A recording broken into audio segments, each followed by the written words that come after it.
Charting Toward Intimacy covers mature topics. Listener discretion is advised. Charting Toward Intimacy covers mature topics. Listener discretion is advised. Hey there, welcome to Charting Toward Intimacy, where we're expanding the natural family planning conversation. I'm your host, Ellen Holloway. All right, here we are, our first NFP in real life episode. Our very first. I'm so excited. All right, what are we talking about, Kathleen? Today we're going to talk about providentialism versus responsible parenthood. Yeah. Hot topic to get us started. It is a hot topic. Yeah. And I guess, for me, it's always been, how do you tell? Like, how do you kind of discern, I guess, where you are in your marriage and in your family life, whether, can you rely on providentialism all the time? And do you rely on responsible parenthood all the time? Can it kind of go back and forth a little bit? How do you kind of discern that and balance the two, I guess? Right. And I've met tons of couples that are like, oh yeah, well, we kind of used NFP, we had a couple of kids and then it was like, oh, we need to take a break for a little while. So we used NFP for a little while. And then we just decided to stop using NFP. We had a couple more kids, and I think that's the beauty of NFP, that it's not something that you have to go to a doctor to get it removed, or, it's something that you can easily stop and go. Exactly. Although I'm always going to promote charting for health, even if you're you're like, okay, we don't have an active reason to avoid right now. We'll just kind of let it happen. But you should still keep charting to kind of keep an eye on your health. 100%. That's my caveat there. That's a really good point. Yeah. Yeah, I don't know. Well, you know what, maybe for people that might not understand exactly what these things are, maybe we should define them first. Do you think? Yeah. Okay. So let's start with providentialism. Let's say it correctly too. Providentialism. Providentialism. Yeah. So providentialism would be basically just relying on God's providence for, at least in this context, relying on God's providence in the case of planning your family. Yes. And so that, essentially it would be doing whatever, and maybe not charting at all, not looking at rules of NFP or abstaining in any particular part of your cycle for any reason. Yeah. Yeah, no. And I think, okay. That's providential. I was going to go on some thoughts, but we'll save the thoughts for when we're really talking about it.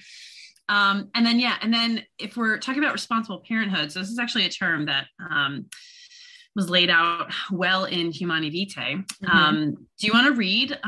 Sure. Ellen, do you want to read from Humani Vitae, that little definition, then I can kind of sum it up? Yeah. So this is Humani Vitae. This is paragraph 10. And the title of this paragraph is actually responsible parenthood. So, I'm not reading the whole paragraph. I'm just reading a section of it. So, with regard to the biological processes, responsible parenthood means an awareness of and respect for their proper functions. In the procreative faculty, the human mind discerns biological laws that apply to the human person. Well, that was a lot. Yeah. Okay, I'm still reading though. Keep going. We'll sum it up. With regard to man's innate drives and emotions, responsible parenthood means that man's reason and will must exert control over them. And then the last part, with regard to physical, economic, psychological, and social conditions, responsible parenthood is exercised by those who prudently and generously decide to have more children, and by those who, for serious reasons and with due respect to moral precepts, decide not to have additional children for either a certain or an indefinite period of time. Boom. Right Boom. There. Paul VI. There he goes. Right there. Right there. Yeah. So all of that is a bunch of awesome theological language for what the USSCB has really summarized as, so from the USSCB website, it says, responsible parenthood requires that husband and wife understand God's design for marriage, that it is love-giving, unitive, and life-giving, procreative. Spouses ought to be well-formed in understanding church teaching and reflect upon their responsibilities toward each other, children already born, and the wider society when deciding when to attempt to conceive or not. So I think that's really such a good, I think the It's, USSCB like really nailed it there. That's a great definition. Yeah, in layman's terms. Yes, right. Because I think there's a lot of heady language. I love this definition from Humana Vitae, and this is what I use when I go to like marriage talks and stuff. I use those 3 quotes, but of course I explain them as well. Right, exactly. You kind of always need to bring it down a level. Yeah, but I love. I mean, Pope Paul VI spells it out. He's like, look, if you have physical, if you have economic, if you have psychological, or if there's social conditions, like it's okay to plan your family. It's okay to use NFP. And this also, before we like jump really into the topic, I want to say that last quote that I read, this is where that grave reasons thing comes from. Yeah. And so grave reasons was a mistranslation in the first translation to English.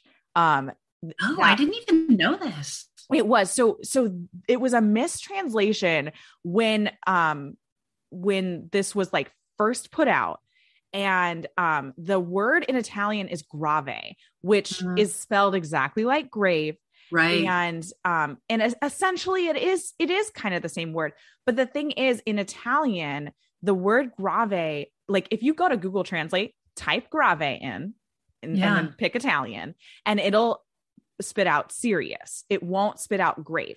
The word grave in English has a totally different connotation than the word grave in Italian.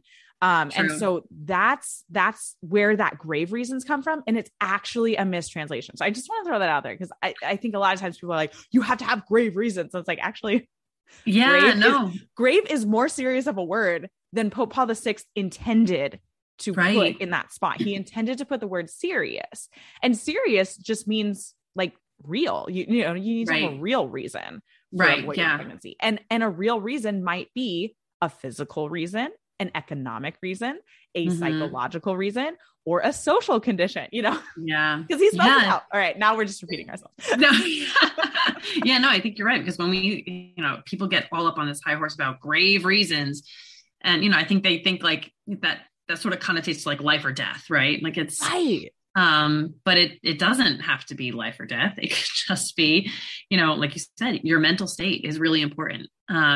Especially if you have other children, you need to be at your best to be raising the children that you already have. And if another child is going to kind of throw that out of whack, that's something you owe to your children already born. Right. So exactly. And there's where that response, I love the term responsible parenthood. I love that this was the wording that Pope Paul VI,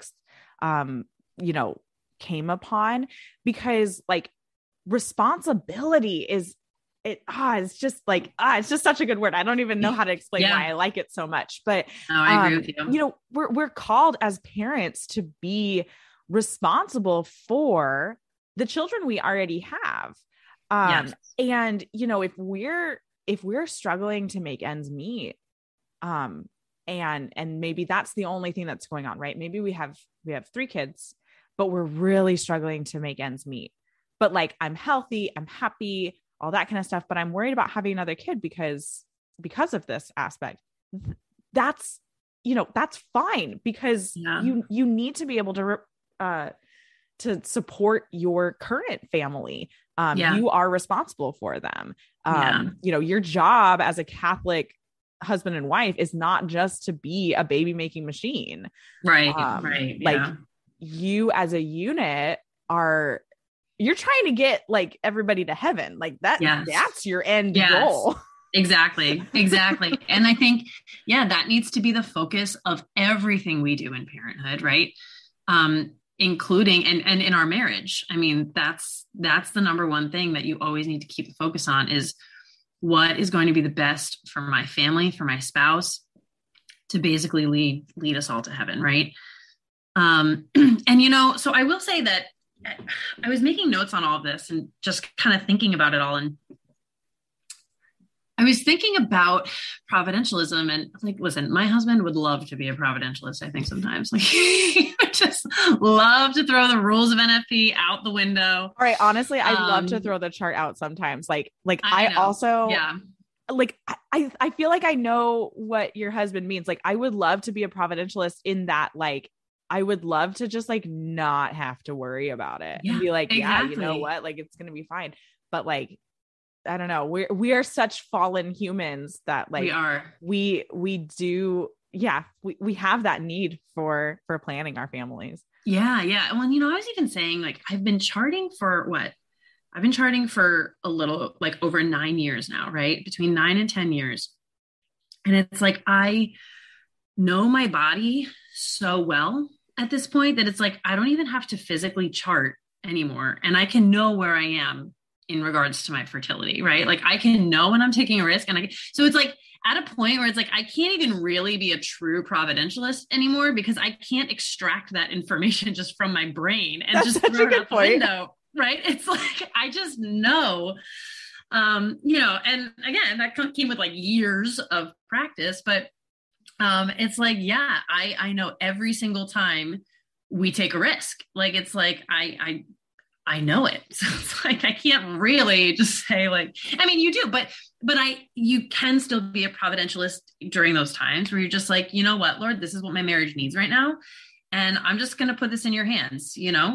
Maybe I have reasons that I might not want to get pregnant right now, but they're not really that serious. So, if we got pregnant, it would be fine. I know that. So Lord, whatever you want, and I think that that's a really healthy sort of view of providentialism. I think there can be, everything in moderation, right? Like, yes, we talk about like with everything, there's, an extreme on one end is, I don't know, an extreme on either end tends to lead to vice, right? Like virtue is always in the middle.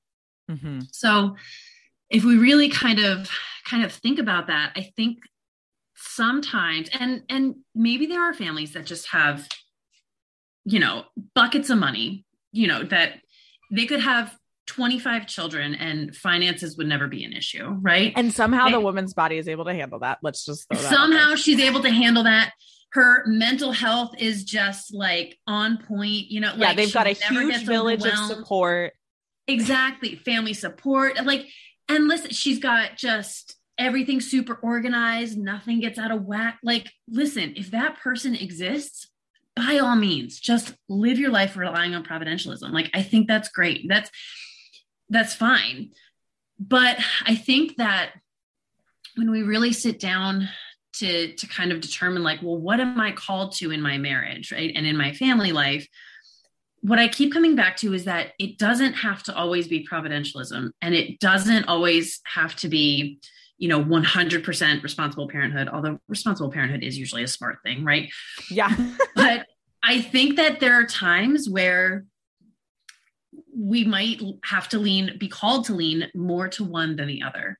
Right. So maybe there are times where your marriage is kind of in a rocky spot and you really just feel like you need that unitive aspect, right? Like you need the unitive part of sex to just really help your marriage. And do you want to get pregnant right now? Not necessarily. But again, like that's something you just need to put in the hands of God at that time. Maybe, and all of this is just, it's one of the beautiful parts about marriage and family is that you're in a constant state of discernment, in constant state of asking God, what is it you want from me right now? Do you want me to kind of trust fall and love my husband?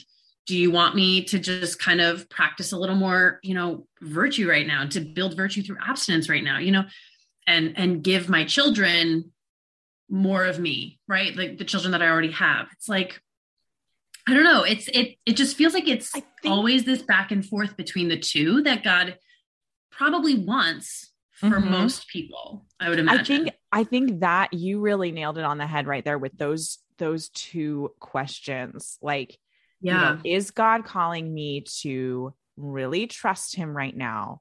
Because the unitive aspect of sex is what my spouse needs right now, is what my spouse and I need right now. and yet we're trying to avoid, and it, could be kind of a risky time. Right.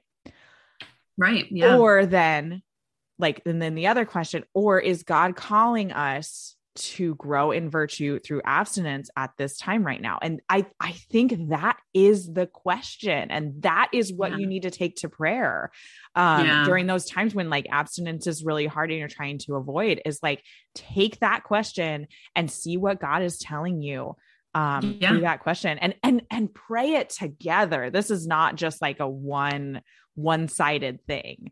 Right. Oh man. Yeah. That's killer. See, I'll tell you that this has been a big personal internal battle for me in the last, few years. It's if you don't have any of those grave or serious reasons to abstain, right, then should you interpret that as God calling you to rely on providentialism for a time?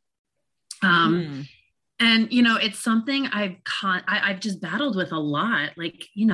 I have, again, do I have really serious reasons to not have a child right now? No. But do I feel like adding another child might throw off the equilibrium in a way that might kind of be bad for usually my mental health, right? I'm someone who gets really overwhelmed. I'm not super organized. I feel you. I feel you there. Yep. Yeah. Right. It's just and just when I think I have things balancing on this fulcrum, where it's you're just they're finally evened out. One extra thing could just throw the whole thing off. Right. Yep. So that's really important to take that into consideration. Right. Your mental health. I mean, Pope Paul VI said it. He said mental. He did. It was in there, right? We're not just making that up, pulling it out. Yeah. Or I guess he said psychological, reason. But that, right. Yeah. No, exactly. 6 to 1, half a dozen of the other. Yeah. But yeah, I mean, and I can tell you right now, I'm answering this question with myself right now. So, and I apologize for anyone listening that knows me personally and doesn't know this yet, but I'm 13 weeks pregnant right now with number 5. Woohoo! Yeah. So, and it's funny because being pregnant right now has really sort of answered this question for me. We wanted another one, and, we just kind of said, we don't have any really serious reasons to avoid right now. So let's just see what happens. We just put it in God's hands. And now here we are 13 weeks later. But, being pregnant and having 4 other children. So my kids are 2, 4, almost 7, and 8. So they're all young. We've got some in school, some at home, and there's a lot going on. And to be pregnant right now is really, really hard. It's with everything you have going on, it doesn't matter how sick I feel. It doesn't matter how tired I am. I need to be up at 6 a.m. making breakfast and lunch, making sure everyone's uniforms are clean, getting them all dressed, fighting them sometimes, a lot of the times, get them out the door, and it doesn't matter how you feel, right? Which when I had my first 3, no one was in school. We had the day where we could just kind of relax and I could take it at my own pace. We could go somewhere if I felt great. We could just hang out and have fun at home if we didn't. But it's that's not the case anymore. So I'm realizing that as I get older, it's a lot harder to physically be pregnant.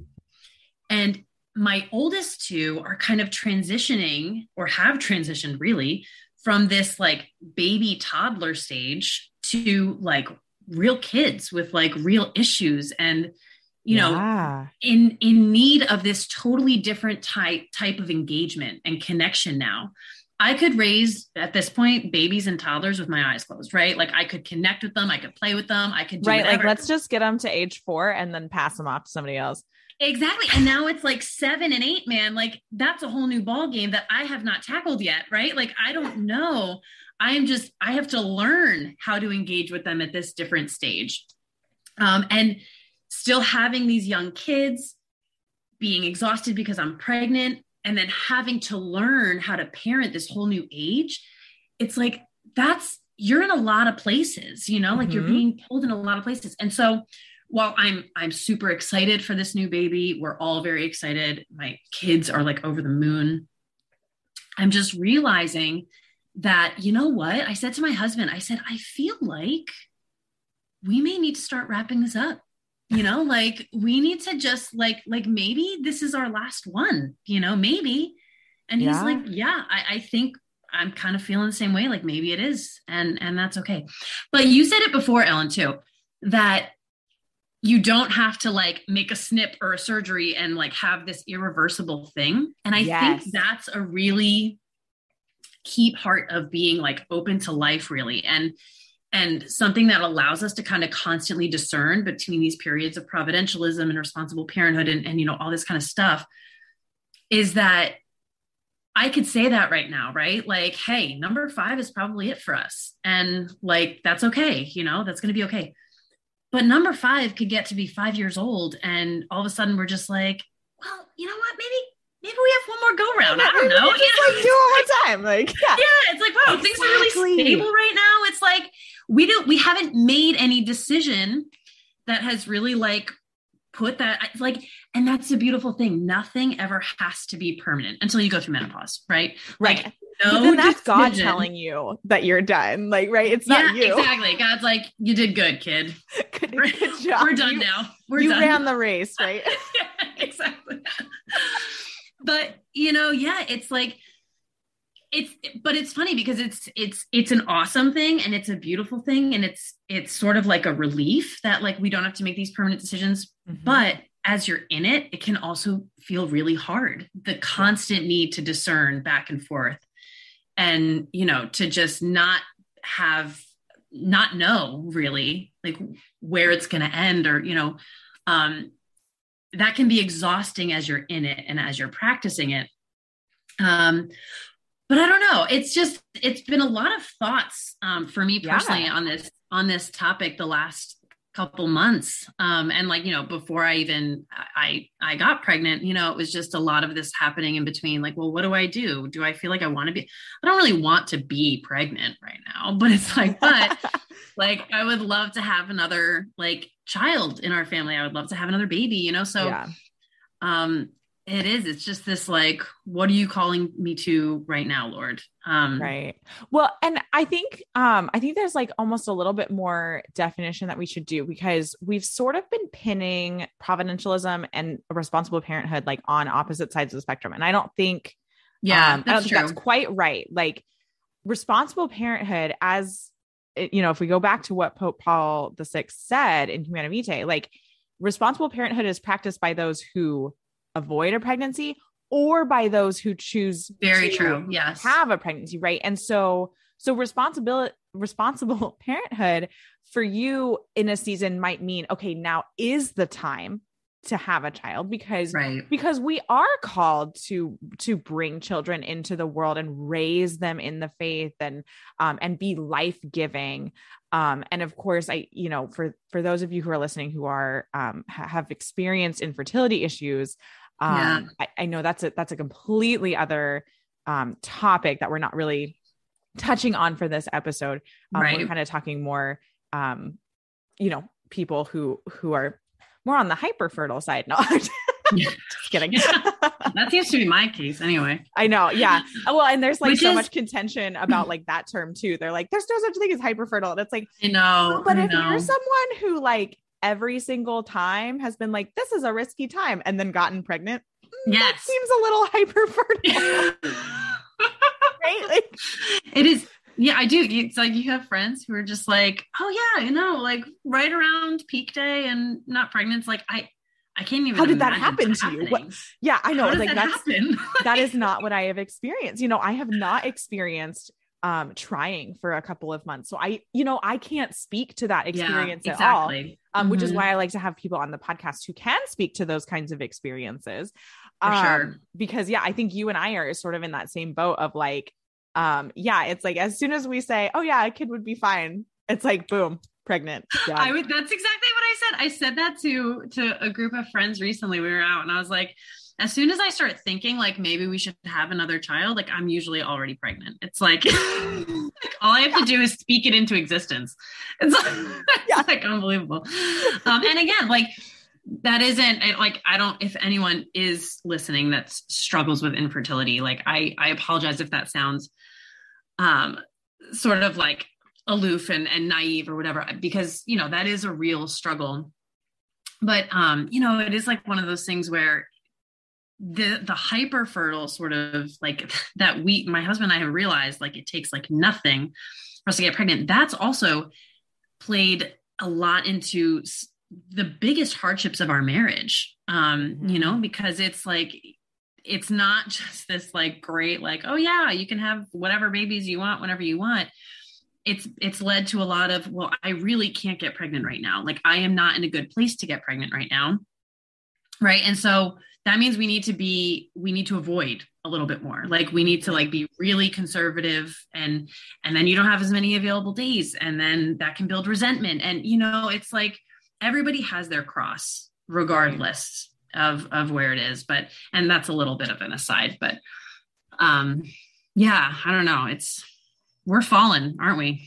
We are. Well, and you know, I think that's a really good transition to something else I wanted to mention on this episode is that like NFP exists because we are fallen. You know, like Adam and Eve in Eden would not have needed to like try to avoid or space pregnancies because like their sexual desire would have been perfectly aligned with God's will. And let me just throw this out here. And I might like, you know, DM me if you have a different opinion here, but like our bodies don't work properly because we're fallen. Like our bodies, our female bodies were designed to naturally space pregnancies by about 2 to 3 years. And that's what a lot of doctors will say, like, that's kind of a healthy spacing, you know, that gives your body enough time to kind of recoup, is giving it like that 2 to 3 year mark. But like the act of nursing and the hormones that are present in nursing were designed to suppress ovulation, that's a good for point. that amount of time, you know, and there's a myriad of reasons why that doesn't work. You know, I don't suggest, don't just think you're infertile because you're breastfeeding, like, right. And that's because, you know, we as a culture, we wean earlier than, you know, kind of naturally designed. And we have like mental reasons why we need to wean earlier. You know, women work, right, and they need to pump, and the pump doesn't produce those same hormones. Oh gosh, like, I mean, there's just, let's see, I wrote some ideas down here. You know, things like latching issues, right? Babies don't nurse. My first, I had to exclusively pump for a year. Like she never nursed. And so like my fertility returned somewhere around like 5 months. Right. And that, you know, that's not how my body was designed. My body was designed to wait. And so, you know, those kinds of things, you know, our bodies not working the way they were designed to, I would say that's because we're fallen. And or a result of.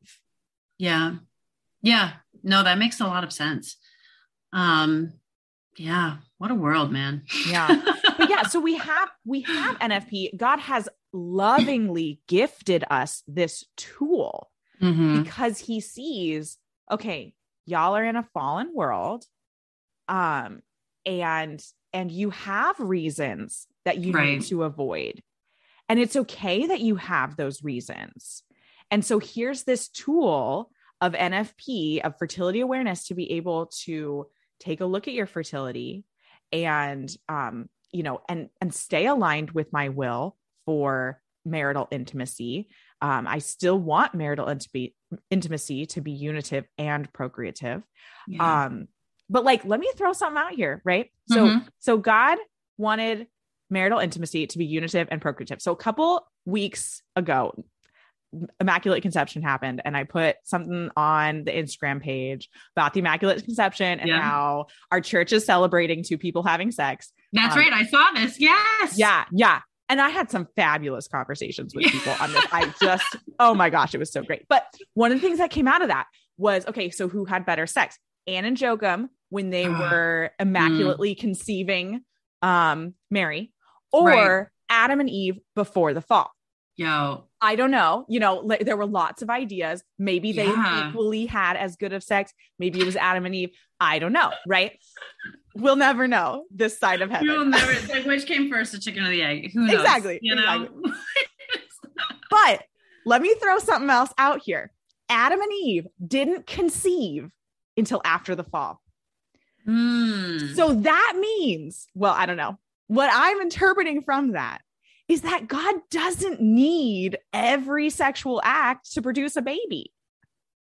Yeah, that's interesting. I never thought about that. Maybe we should just end the episode there. I know. Boom. Mic drop. See you guys next week. I don't know. 2 weeks. With that, everyone. Well, you know what? The one thing that I really did want to say, because I feel like we haven't done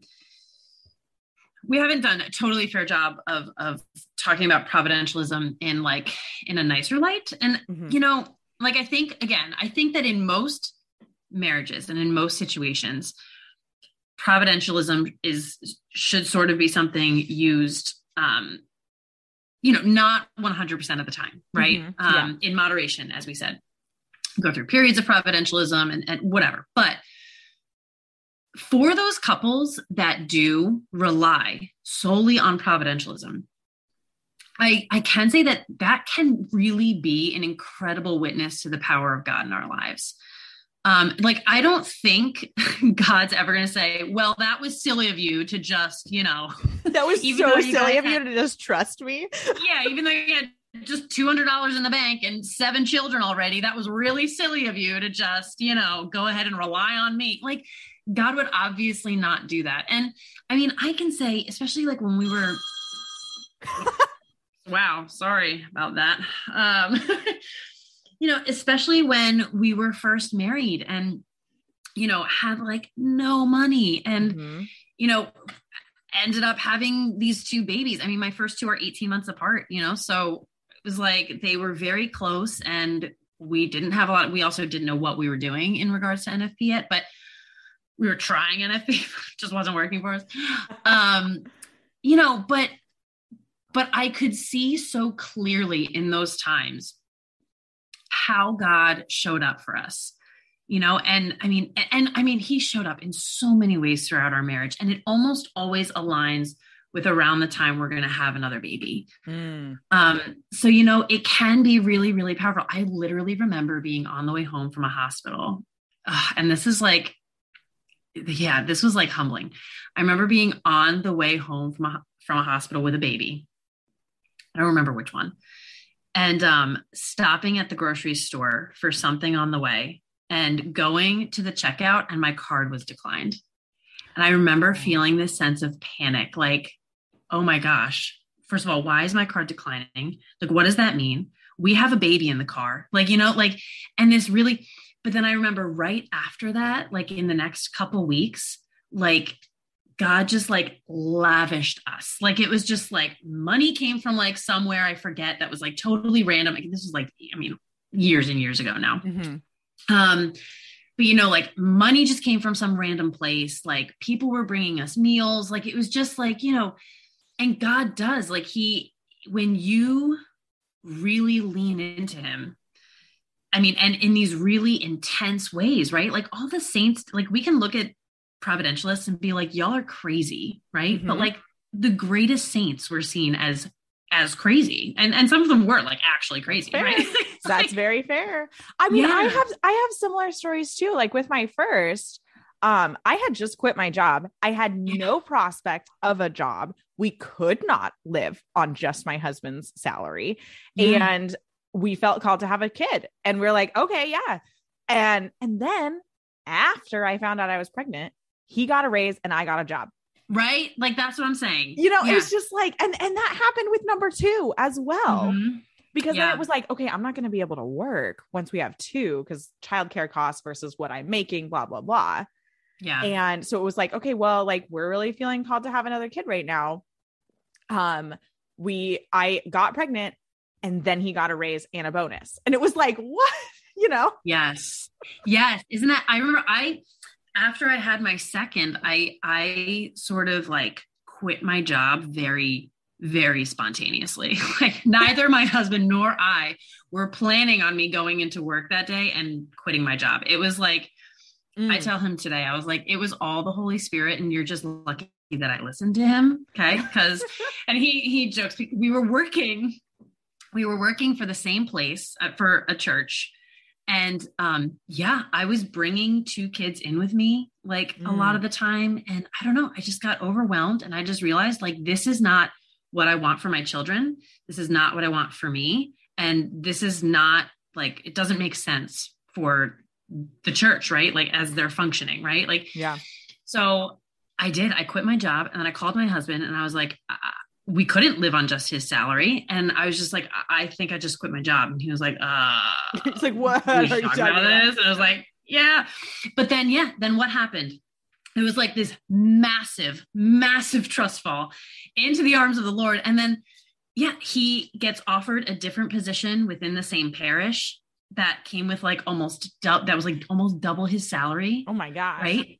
Yeah. I end up in just a part-time job somewhere that like, so we were already back at like what we were making. Right. And it was like, and God he just like showed up, and then it put my husband in a completely different career path, which he's now still in and has given him like real prospect for the future, oh my gosh. and he's like, it was just so providential. And that's the thing, like maybe, in talking about providentialism, we don't just have to talk about it as, like when you're trying to have a baby, right? Like when you, like, it really is a matter of leaning into God to provide in all ways for your family, right? And knowing that maybe you didn't intend to get pregnant and here you are, right? Maybe you were using NFP, you were trying to be responsible.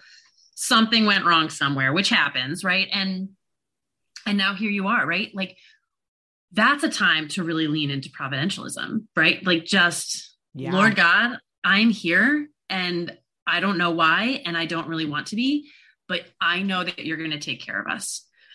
It doesn't necessarily have to be like, oh yeah, God, just give us babies whenever you want. Although again, like there's nothing wrong with that.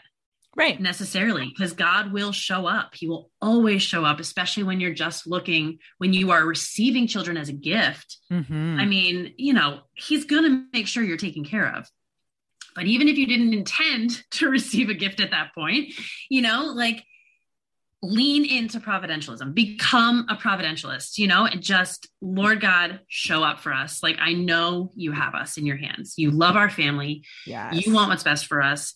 And you're going to take care of us. Right. And what it says, have no anxiety at all. Right. Like, which, exactly. But like that we can trust that he means that, like, I will take care of you. I am gifting you this child and I will make sure this child is taken care of. Just listen to me, follow me, Yeah.